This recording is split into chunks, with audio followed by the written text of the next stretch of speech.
Combien de talents, combien de professionnels, combien de collaborateurs une entreprise perd-elle chaque année? Non pas à cause du salaire, mais à cause d'un manque de respect.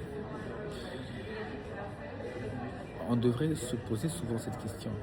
Alors, bonjour à tous, j'espère que vous allez bien, j'espère que votre semaine commence bien.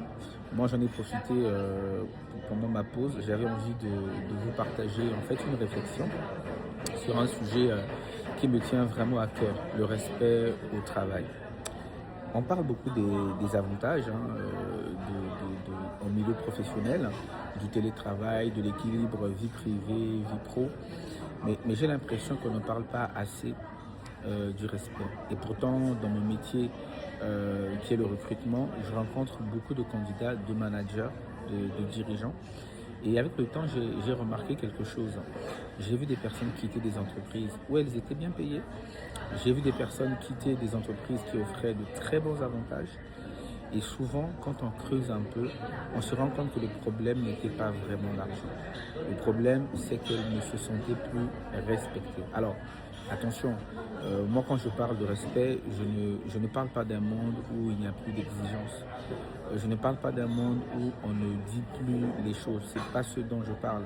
Je ne parle pas d'un monde où on ne peut plus recadrer quelqu'un. Je ne parle même pas d'un monde où il n'y a plus de licenciement. Ce n'est pas ce dont je parle. Non. Je pense qu'on peut être exigeant, mais avec respect. Je pense qu'on peut dire la vérité avec respect. Je pense qu'on peut corriger quelqu'un avec respect. On peut même se séparer d'un collaborateur, d'une collaboratrice avec respect. Pour moi, le respect, c'est surtout une question de manière. Et j'aimerais, en passant, dire un mot au manager, parce que je pense qu'on est tous concernés par ça. Quand on a des responsabilités, quand on dirige une équipe, il y a toujours un risque. Le risque de commencer à penser, parfois sans même s'en rendre compte, que notre fonction de manager nous donne certains droits sur les autres. J'ai déjà vu des managers parler à des collaborateurs d'une manière qu'ils n'accepteraient jamais pour eux-mêmes. Rabrouer quelqu'un devant tout le monde, humilier en réunion, parler avec mépris. Et franchement, qui aime être traité comme ça?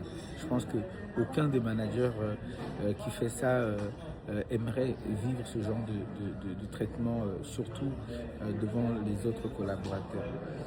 Pour moi, un vrai leader, ce n'est pas quelqu'un qui inspire la peur. Pour moi, un vrai leader, c'est quelqu'un qui inspire le respect par son comportement. Et pour moi, les managers doivent respecter